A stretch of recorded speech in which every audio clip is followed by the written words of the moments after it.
Alright guys, how are you? Welcome to my channel.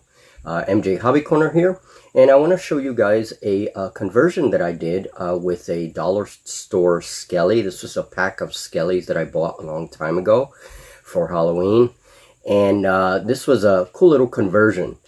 And here is the Skelly, and as you're going to see in a minute, the conversion required me chopping off the limbs of the Skelly. And then I had some tyranid parts. I had the extra head of an alien from the sprues, the alien figures that I just put together, and the one of the claws belongs to one of the Battlefleet Gothic ships from the Tyranids. So an interesting conversion, and I also want to update on that alien bug that I was doing. It actually came out a little bit unsettling, as you'll see in the end, towards the end there of the video, and you'll see why. So for the conversion, and this little video shows you the alien head attached to the dollar store Skelly's body. Okay, and you can find these Skellys on Amazon too. I've seen them being sold. And so I added a devourer. That's the weapon that I wanted this critter to have. And he's going to be a Hive warrior for one-page rules or any other game. And I didn't have all the correct parts, you know. So I had to do a lot of improvising. And here I drilled, with my Dremel, I just drilled a very shallow hole so that I can stick some green stuff in it. And then the devourer fit quite nicely onto the body.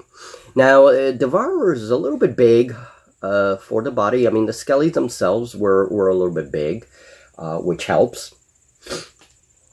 You know, you don't want them too small because the warriors tend to be a little bit, you know, bigger, more robust. So once the Devourer was done, I realized I did not have another Tyranid claw that I can use for the two top claws. That's what I wanted. So I decided I would take one of the claws from a Tyranid Hive fleet that I had for Battlefleet Gothic. It's a metal claw, and attached it to the arm of a Tyranid, one of the Devourer arms. And then once I was happy with it, then I attached it to the figure. And what I did is sculpted the shoulder a little.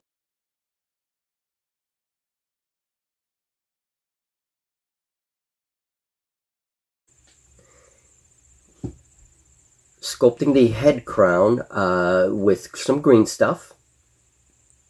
And you can see I wet my green stuff, wet the tools, and then I just carefully begin to sculpture. So very slowly, you know, just take my time. And then once I'm done doing the lines, I go back and actually push one of the borders of the plates, push that underneath the other one.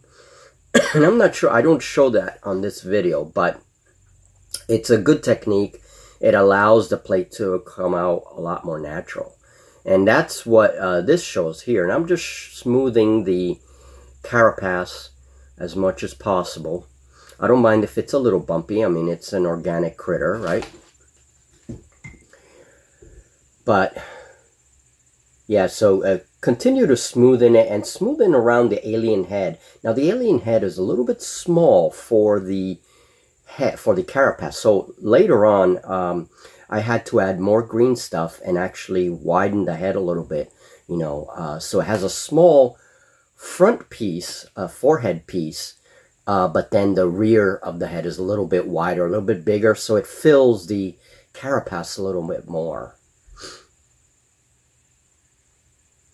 I could probably do this conversion with some old lizardmen parts that I had. The heads of the lizardmen, the Seraphon from Age of Sigmar, have that big head crest, right? And there's the figure as I completed it. You know, I added a tail, I sculpted a tail with a little bit of wire, and then made a little hole in the Skelly's butt and attached it right to the butt. And also attach the Skelly to a base. So now this Hive warrior is nearly complete. And not too bad. It has quite a few bits there that I used to make the figure. It was a fun conversion, guys, and you know, such an easy way to make yourself a very cheap figure, a cheap proxy. You know, it's just I didn't spend too much time on the sculpting. I just, you know, tried my best to do it cool so that it fit, you know, the Hive warrior that I wanted to represent. And he's not that small either. He's a pretty good scale. So once I did all that, then I gave the model a coat of red paint. So this is the base coat because most of my Hivers are red and like purplish, and then I add a little bit of blue. Right, so that's what I'm going to do to his carapace. And there's the Skelly, just appeared and disappeared. That was the model that I used to make this piece. And of course, I chopped off the head of the Skelly and the arms and just kept the legs and the torso to make the warrior. And he has this nice bony feature, right? The Skelly is nice and bony, and so it makes this warrior very slim and kind of bony looking. That biomechanical look that I love from the original Aliens, you know. So there's the Hiver, and I plan to use this in various ways in the games, and I have to finish painting it. I have to paint the base, maybe add a few skulls to the base, you know, something like that. Make a little bit of scenery on the base, because it's a nice big base. So there's plenty of room for scenery. And the carapace, the head carapace could have been a little bit lower to the head, but it's not too bad. Okay, so here I added just a coat of the, pardon me, I just added a coat of the purple, and that's sort of the base coat, and then I go over that with a very like icy blue from Reaper paints. So it's just the first coat. There's still a few spots of red that I have to go over. But notice the green stuff that I sculpted in the back of the head. The green stuff with all the holes. You can see that right on the side of the head. And that really helped the alien head to kind of stick with the carapace. You know, kind of widened it so it fit better, basically. That's what I should be saying. And here is the critter. Look at that thing. It is very unsettling. And I have to agree with Julie on that. When she saw it, she's like, oh my god, a giant cockroach. And it was like, I agree with her. It is kind of unsettling, you know, especially with that color. But he's going to have a purple back, just the way my Hivers do. And then, of course, a lot of dry brushing. This was a very easy sculpture. And I added those filaments, which represent like stinging tentacles, kind of like a jellyfish have. And this thing is going to have dual purpose. It's either going to be a sea creature for Deep Wars, so maybe even like a deep caller that can call, you know, giant crustaceans to its aid or something. So for Deep Wars, but for my Hiver army, he's going to be a floating psychic creature. So he's basically going to be almost like swimming through the air with all this psychic power. The clump of plastic grass that I've been buying, it's very cheap at Walmart, something like $2. And you get like all this grass. It's an aquarium decoration. But I've been using that a lot on my Hive ships, to make my Hive ships, to depict like tentacles, you know, flat tentacles and things like that. So I decided to do that for this critter, because I knew that I wanted this critter to be floating. You know, this is going to be a psychic critter that's floating about. So I decided to add those appendages and make it look very, very bug-like. Now, you'll notice the devourer bit on the bottom of the figure. I used some tyranid bits to complement the figure. And I think it looks pretty cool. The antennas were something new, and again I added that grass bit And yeah, it did come out a little bit unsettling, I have to say, just because it has all those long appendages. And then for the tendrils that surround the mouth and the tendrils that are in the rear of the creature, I used floral wire. Okay, so floral wire became pretty important.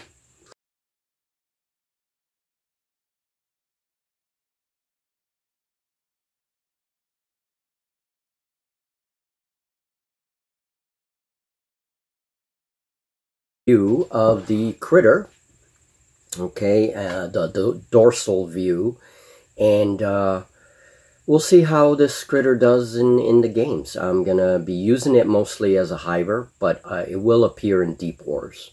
I'm gonna paint it the way I paint my hivers, just so that it could match the army a little bit.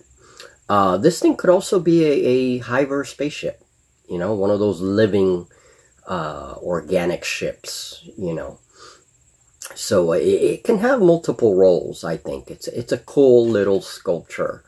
The inside of the figure, if you haven't seen the first video, I used a combination of Super Sculpey and greenstuff to mix, right? I mixed those two together and made my own clay mix. And it was about a 1-to-2 ratio, so one part Super Sculpey and then 2 parts of greenstuff, and it made this nice combination. And then I put that over a tinfoil armature that I made, and that's how I got the body.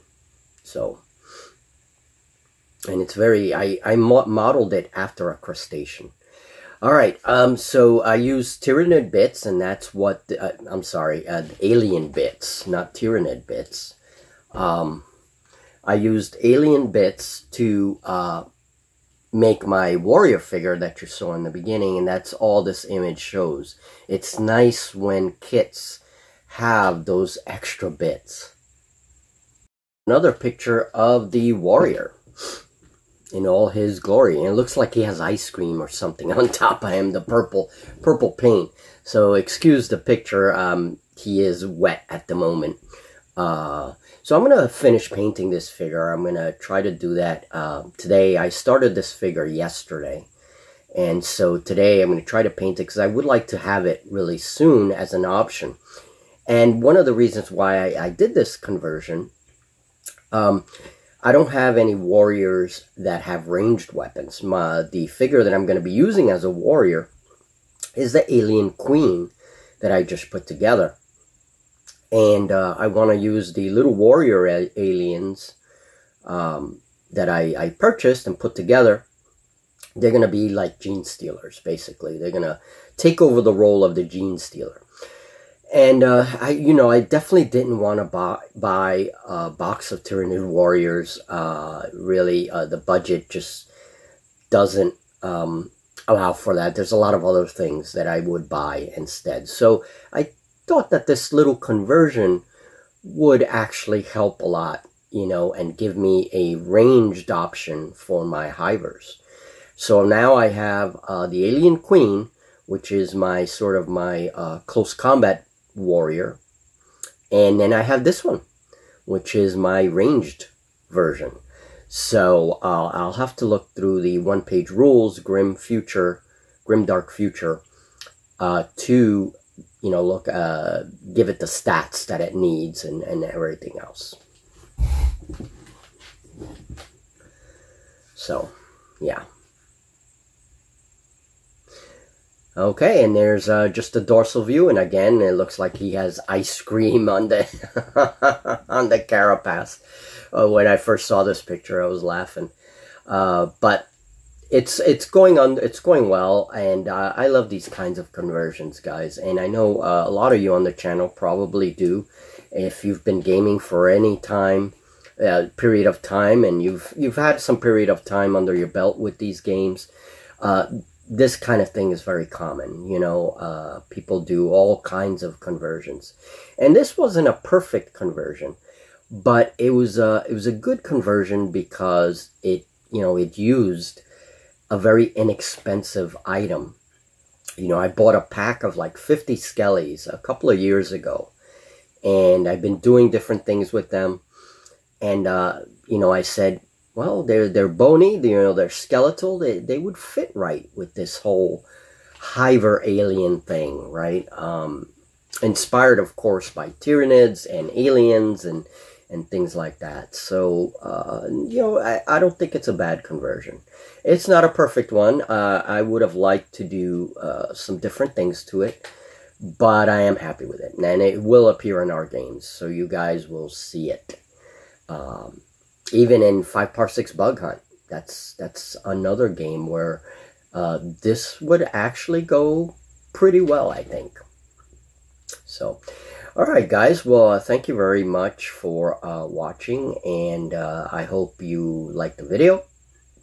There will be more conversions like this in the future. There will be more sculptures, more things like that. I have a ton of projects planned, but everything is going to come little by little. You know, so it will depend on how well I can edit the videos and all that stuff. All this stuff takes a lot of time. Making videos, especially if you want to make good videos, you really have to put a lot of time into it. So, but you'll see these projects, and if you're interested, stay with us. There will be a lot more of this, a lot more, mostly sculptures and things. Conversions I don't do as much, but I do like to, you know, make an extreme conversion every so often. So, I thought this was an interesting one. All right, guys, have a good day.